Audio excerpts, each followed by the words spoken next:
Hello friends, welcome to Ipsita's lifestyle. আশা করছি সবাই খুব ভালো আছেন। পরশুদিনকে আমি আর অর্ণব এমনি বসে বসে একটু আলোচনা করছিলাম যদি কোথাও স্টেকেশনের জন্য যাওয়া যায়, কারণ বেশ বোরই লাগছিল।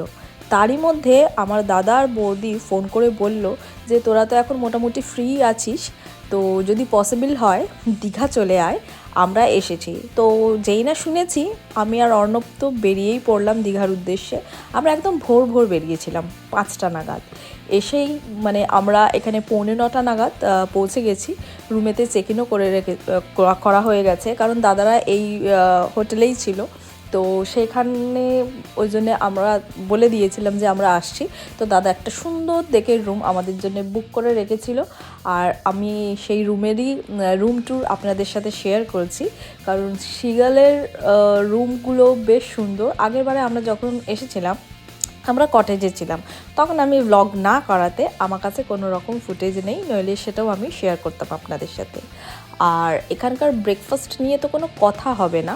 আমাদের রুমের সাথেই ট্যারিফে ব্রেকফাস্ট ইনক্লুডিং ছিল। যেহেতু আমরা একদিন থাকবো, তো আমরা ব্রেকফাস্টটা পরের দিনকে নিয়েছি। এটা আমরা যেটা আলুর পরোটা বলুন বা লুচি ঘুগনি যেটা অর্ডার করেছিলাম, সেটা জাস্ট টু গুড। এখানকার কিছু হোক না হোক আপনারা এসে অতি অবশ্যই আলুর পরোটাটা একদম ট্রাই করবেন। ভীষণ ক্রাঞ্চি আর খুব টেস্টি, ভীষণ সুন্দর বানায়। আর পুলটা তো এনজয় করার জন্যে ভালোই। আর দীঘাতে এসেছি, আর যারা আমাদের মতো ফুডি আছেন তারা এখানে এসে সি ফুড খাবেন না দীঘার, সেটা কখনোই পসিবল না। তো আমরা চারজনে বেরিয়ে পড়লাম। বেরিয়ে পড়ে দুপুরে দাবিয়ে লাঞ্চ করলাম। লাঞ্চে ছিল শুধু সি ফুড, ক্র্যাবস ছিল, প্রনস ছিল। যদিও আমি টোটাল ভিডিও করিনি, কারণ পুরো মেসড আপ হয়ে গিয়েছিল আমরা খেতে খেতে।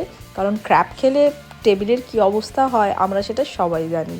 আর তারপর আমরা ইভিনিংয়ে চলে এলাম উদয়পুর বিচ। এখানকার আকাশটা দেখুন বা বিচটা দেখুন, কত বিউটিফুল দেখতে লাগছে। এরই মধ্যে রাত ঘনিয়ে আসাতে আমরা প্ল্যান করলাম যে আমরা দেশি চিকেন একদম বানিয়ে কষিয়ে ওটাই হবে আমাদের রাত্রের ডিনার। দেন আমরা ডিনার করে রাত্রে সমুদ্রের ধারে একটু ঘুরে দেখতে দেখতেই সকাল হয়ে গেল। কখন বুঝতেই পারলাম না, টাইমটা হুশ করে চলে গেল। তারপরেই আমরা বেরিয়ে পড়লাম বাড়ি ফেরার উদ্দেশ্যে। তবে দীঘা থেকে ফিরছি, আর আমরা শেরে পাঞ্জাবেতে ভিজিট করব না, সেটা কখনোই পসিবল না। কারণ এখানকার প্রপার্টিটা যা করেছে নিজের চোখে না দেখলে বিশ্বাসই করতে পারবে